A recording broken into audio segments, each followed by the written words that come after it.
శుభమస్తు. ఓం నమ శివాయ. కైలాస శిఖరే రమ్యే, కైలాస పర్వతం పైన ఆదిదేవుడు కొలువై ఉన్నాడు. వెళదాం, చూద్దాం. ఇంద్రాది దేవతలే ఆ స్వామిని సేవించి తరిస్తున్నారు.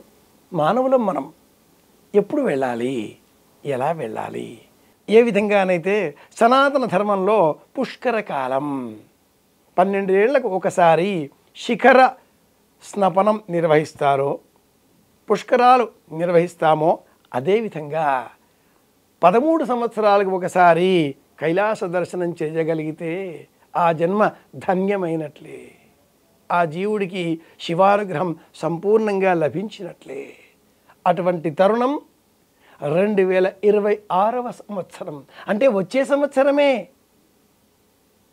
కొన్ని వందల వేల సంవత్సరాలుగా బౌద్ధ ధర్మ గ్రంథాలలో అతి రహస్యంగా ఉన్న ఈ వర్తమానం ఈ మధ్యకాలంలో విశేషంగా పరిక్రమల కారణంగా అందరికీ తెలియవచ్చింది.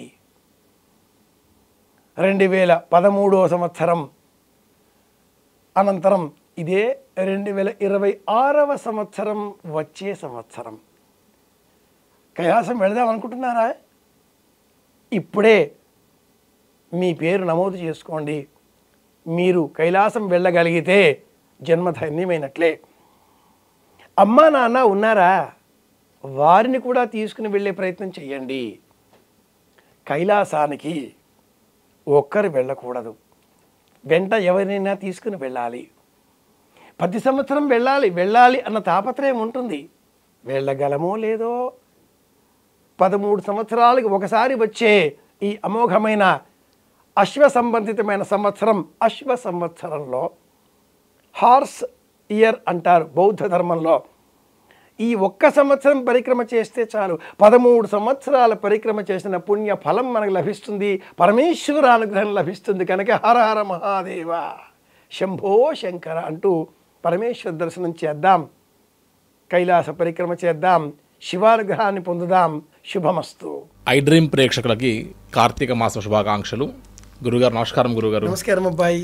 గురుగారు, కార్తీక పురాణంలో 23వ అధ్యాయంలో అసలు ఈ పురంజయుడికి ఎక్కడ మోక్షం లభించింది గురుగారు? తాపత్రయాలు ఎలా ఉంటాయంటే అబ్బాయి, జ్ఞానం ప్రారంభం అయిన మరుక్షణం ముందుగా మనకు వేదన కలుగుతుంది.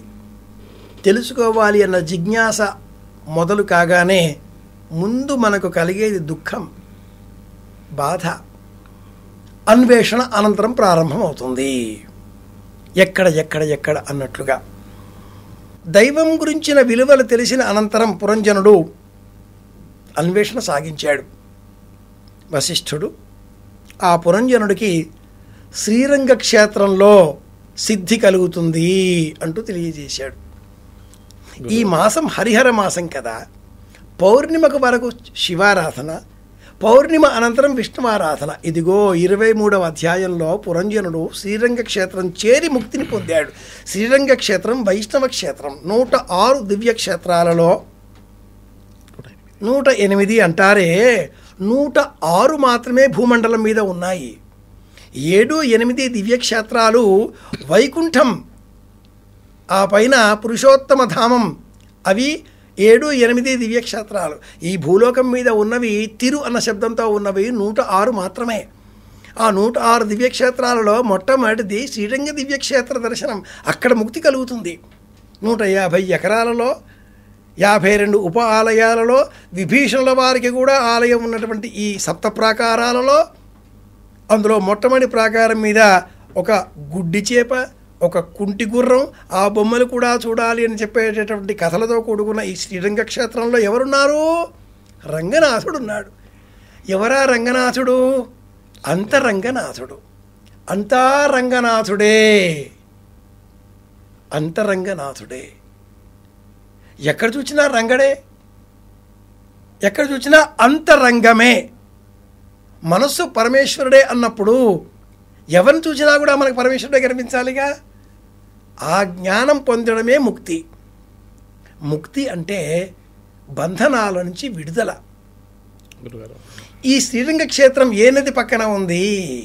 అది ఇంకో పెద్ద విషయం. కావేరీ నది పక్కన ఉన్నది. గురుగారు, కార్తీక పురాణం అంతా కూడా మనకు ప్రశస్తంగా చెప్పే అంశాలు రెండే. మొదటి 15 అధ్యాయాలు గోదావరి తీరంలో నివాసం, గోదావరి నీరు స్నానం చేయడం, గోదావరి తీరంలో కార్తీక పురాణం వినడం, గోదావరి తీరంలో అన్నదానాలు చేయడం, అభిషేకాలు, శివ పూజలు, విష్ణువారాధనలు, ఇవన్నీ కూడాను. తదుపరి ఈ రెండవ భాగంలో కావేరీ నది ప్రస్తావన. పౌరాణికులు కథలను మనం విశ్లేషణ చేసినప్పుడు రెండింటినీ కలిపి చెబుతూ ఉంటారు.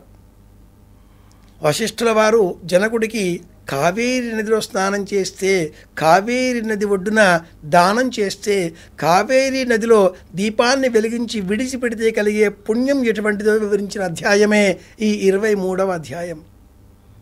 కావేరీ నదిని చూస్తే చాలు కష్టాలన్నీ తొలగిపోతాయి. సనాతన ధర్మంలో నదుల ప్రాశస్త్యం ఇటువంటిది. కృష్ణ, గోదావరి, తుంగభద్ర, ఇవన్నీ ఒక్కొక్కటి ఒక్క పుష్పగిరి పీఠం తుంగభద్ర నది, ఒక్క గోదావరి నది. ఆ తీర్థం పైన ఎన్ని తీర్థక్షేత్రాలు ఉన్నాయో.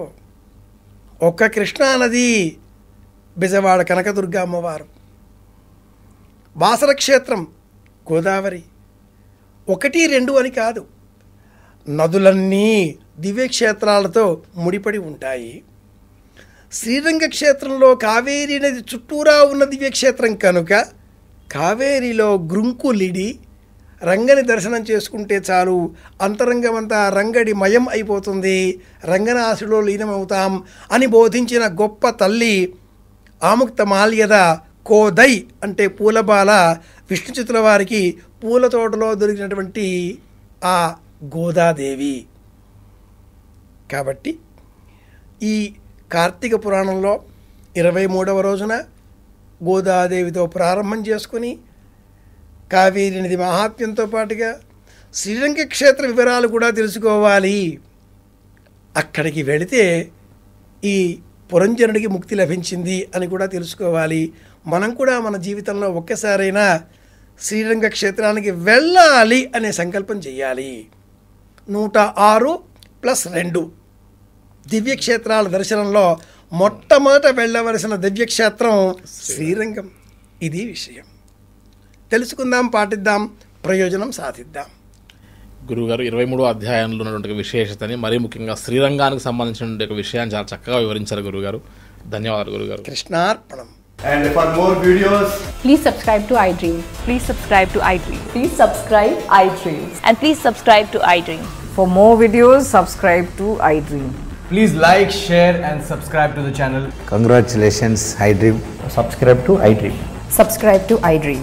So subscribe to iDream Media. iDream ki iDream team andarki huge congratulations. Please subscribe iDream Media. Please subscribe to iDream. Subscribe iDream. Please subscribe to iDream. iDream అంటే నా కళల ఛానల్ సబ్స్క్రైబ్ చేసుకున్న నోరు తిరుగుతలేదు, మీరైతే గంట గుర్తు కొట్టండి. For more such videos, please subscribe to iDream. Subscribe to iDream. Please subscribe to iDream. Please subscribe iDream Media. Please do subscribe to iDream. Please subscribe to iDream Media. For best entertainment and information, please subscribe iDream. And don't forget to subscribe to iDream.